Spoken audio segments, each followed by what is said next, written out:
அனைவருக்கும் இனிய காலை வணக்கம். 12ஆம் வகுப்பு விடைத்தாள் எவ்வாறு எழுத வேண்டும் என்பதை இந்த வீடியோவில் நம்ம பார்க்க போகிறோம். இப்போ ஒரு மதிப்பெண் வினா எடுத்துட்டே அப்படின்னா வினா எண் 1லிருந்து 14 வரை இருக்குது. இதில் நீங்கள் என்ன செய்யணும் அப்படின்னா ஒவ்வொரு வினாவிற்கும் ஆப்ஷனோட, அதாவது ஆனானா ஆனா, ஆவண்ணானா ஆவண்ணாங்கிறத அதை மென்ஷன் பண்ணி எழுதுனீங்க அப்படின்னா சிறப்பாக இருக்கும். இந்த திருப்புதல் தேர்வை நம்ம பார்த்தோம் அப்படின்னா இங்கே பாருங்கள்,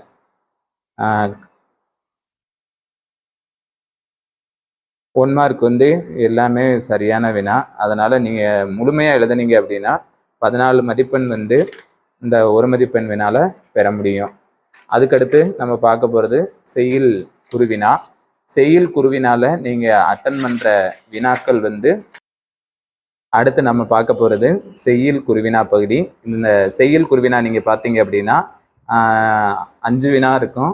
அதில் நீங்கள் அட்டன் பண்ணக்கூடிய வினாக்கள் 3 மட்டும்தான். இங்கே பாருங்கள், இப்படி நீங்கள் இந்த குருவினாவை பிரித்து எழுதுனீங்க அப்படின்னா ஆண்டு பொதுத் தேர்வில் முழுமையான மதிப்பெண் கிடைக்கும். அதுக்கு அதிகமான வாய்ப்பு இருக்குது. இதை நீங்கள் பயன்படுத்திக்கங்க. வினாக்கள் எழுதிட்டாங்க. அதுக்கடுத்து பார்த்தீங்க அப்படின்னா பிரிவு 2ல் உரைநடை குருவினா. உரைநடை குருவினால 3 குருவினா இருக்கும். எழுத வேண்டிய வினாக்கள் 2 வினாக்கள். அதை 2 வினாக்களையும் இப்படி நீங்கள் பிரித்து எழுதுனீங்க அப்படின்னா முழு மதிப்பெண் கிடைக்கும். அதுக்கடுத்து பிரிவு 3 இலக்கண குருவினா. இதில் மொத்தம் 9 வினாக்கள் இருக்கும். நீங்கள் அட்டன் பண்ண வேண்டிய வினாக்கள் 7 வினாக்கள். இதில் புணர்ச்சி பார்த்தீங்க அப்படின்னா இந்த சொல்லை நீங்கள் பிரிச்சுட்டாலே அதுக்கு உங்களுக்கு 1 மதிப்பெண். அதுக்கடுத்து விதியோடு எழுதுனீங்க அப்படின்னா 2 மதிப்பெண் முழுமையாக பெறலாம். அதுக்கடுத்து பகுபத உறுப்பிலக்கணம், அதையும் பிரித்து காட்டிட்டீங்க அப்படின்னா அதுக்கு 1 மதிப்பெண். அதுக்கடுத்து கீழே எடுத்து எழுதுனீங்க அப்படின்னா அதுக்கு 1 மதிப்பெண் சேர்த்து 2 மதிப்பெண் எளிமையாக பெறலாம். அதுக்கடுத்து மயங்கலி சொற்களை தொடரமைத்து எழுதுக. குறை குறைன்னு சொல்லிட்டு தெருநாய்களின் தொடர் குறைப்பொழியால் என் மன அமைதி குறைந்தது, அதுக்கும் முழுமையான மதிப்பெண். அதுக்கடுத்து இங்கே வேற்றுமை உருவை இணைத்து எழுதுக. அதுக்கடுத்து 7 குருவினா நீங்கள் அட்டன் பண்ணி அப்படின்னா 14 மதிப்பெண் எளிமையாக பெற முடியும். அதுக்கடுத்து பார்த்தீங்க அப்படின்னா சிறுவினா பகுதி. அதில் முதலாவது சிறுவினா பகுதி செய்யுள் சிறுவினா. இதில் 4 வினாக்கள் இருக்கும். நீங்கள் அட்டன் பண்ண வேண்டிய வினா 2 வினாக்கள். அந்த 2 வினாவும் இப்படி நீங்கள் பிரித்து எழுதுனீங்க அப்படின்னா முழு மதிப்பெண் பெற முடியும்.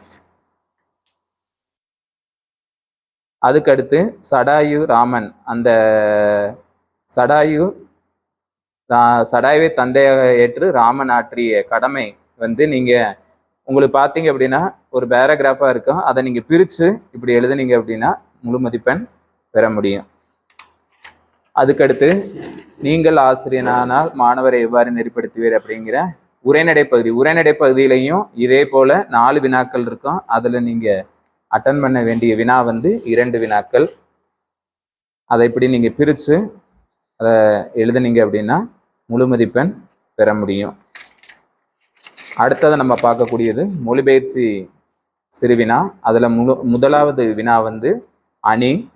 அணி பார்த்தீங்க அப்படின்னா பாடல் கொடுக்கல அப்படின்னா முதலாவது நீங்கள் என்ன செய்யணும் அப்படின்னா அணி விளக்கம் அப்படிங்கிறத போட்டு அணி விளக்கத்தை எழுதிருங்க. அதுக்கு 1 மதிப்பெண். அடுத்து சான்றுக்கு 1 மதிப்பெண். அடுத்து இந்த பாடலுடைய பொருளுக்கு 1 மதிப்பெண்.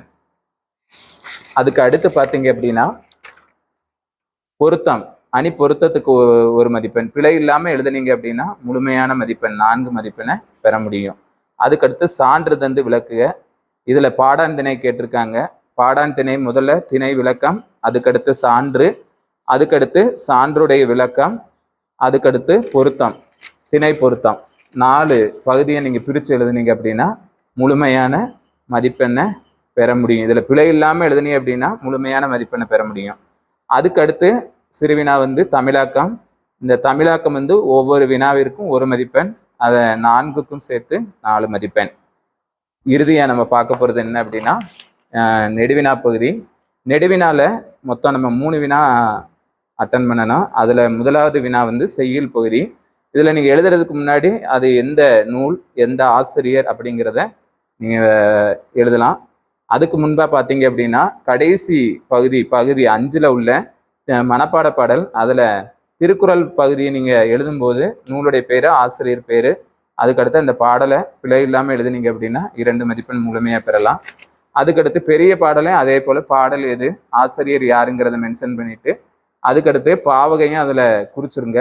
அதுக்கடுத்து பாடலை அடிமாறாமல் எழுதுனீங்க அப்படின்னா அதுக்கு முழுமையான மதிப்பெண் பெற முடியும். அதுக்கடுத்து என்ன செய்யுங்க அப்படின்னா இந்த நெடுவினா பகுதியை கொண்டு வாங்க. இதில் முதலாவது வினா வந்து செய்யுள் வினா.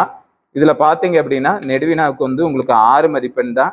இதை நல்லா அழகா நீங்கள் குறிப்பு சட்டம் போட்டு எழுதுனீங்க அப்படின்னா சிறப்பாக இருக்கும். இப்போ திருக்குறள் பகுதி எடுத்துட்டீங்க அப்படின்னா திருக்குறள் பகுதிகளில் நீங்கள் திருக்குறளோடு அதாவது குறள் மனப்பாட பாடல் இருக்கு, அந்த மனப்பாட பாடலையாவது என்ன செய்யலாம் அப்படின்னா இந்த 6 மதிப்பெண் வினால நீங்கள் மேற்கோளாக அதை சுட்டி காட்டலாம். அப்படி காட்டும்போது முழுமையான மதிப்பெண் என்ன செய்ய முடியும் அப்படின்னா பெற முடியும்.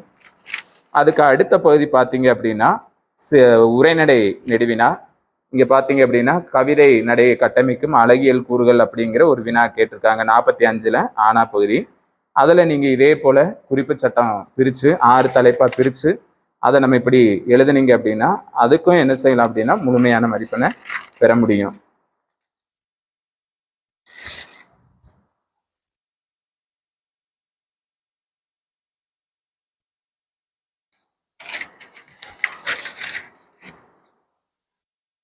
அதுக்கடுத்து இறுதியா நீங்க துணைப்பாட பகுதி எழுதுங்க.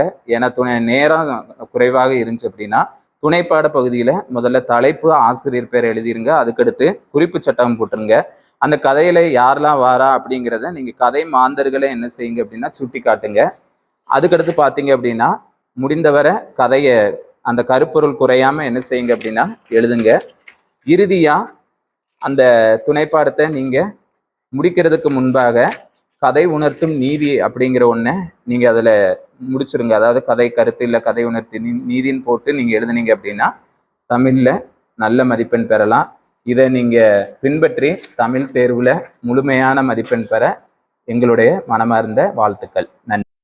இந்த தேர்வில் இந்த மாணவர் பெற்ற மதிப்பெண் வந்து 90க்கு 89.5. 100க்கு பார்த்தீங்க அப்படின்னா 100 மதிப்பெண். இதை நீங்கள் பின்பற்றி நீங்களும் எழுதுனா தமிழில் 100 மதிப்பெண் பெற முடியும். நன்றி, வணக்கம்.